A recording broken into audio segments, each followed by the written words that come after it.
RJ, what happened out there from your perspective? We just didn't show up ready to play. Is that surprising, given how successful you guys have been over the past 6 games? Very, very.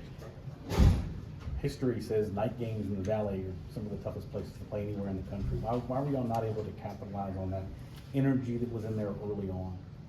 I feel like we just didn't take advantage of the momentum we had, and we didn't play complementary football.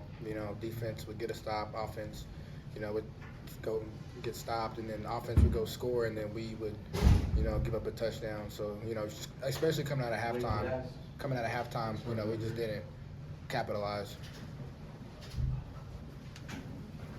As one of the leaders on this team, how do you make sure the guys, understand there's still plenty to play for. There's 12 teams that can make the playoff this year, not just 4, and there's still a lot of goals that if you win out, you can still accomplish. Yeah, we don't control our destiny anymore, which is really sad, knowing that this is my last shot at this thing.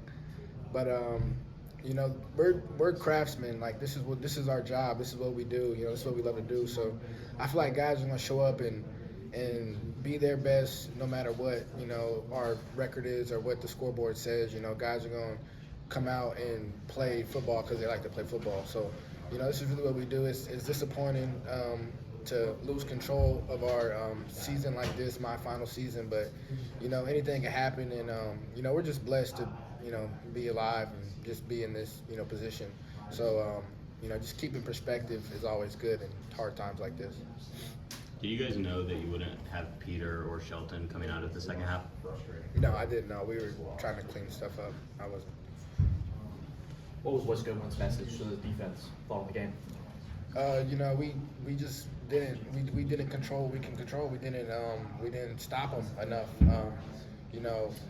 There was just too many big plays that we gave up, and it's really disappointing to have that be the case in a game like this, especially when your offense is counting on you to get stops and you don't get the stops, and things like that. It's just really disappointing for it to be like for the game to go like that. What happened in the fourth quarter? The offense goes and scores. You thought maybe you were going to recover the onside kick. It looked like maybe you did. Then the first play when Louisville comes out, bam, they go 50 yards for a touchdown. Were you almost deflated that you didn't get the onside kick, or what happened from your perspective on that play? We just tried to control what we can control. The refs made their call, whatever that was.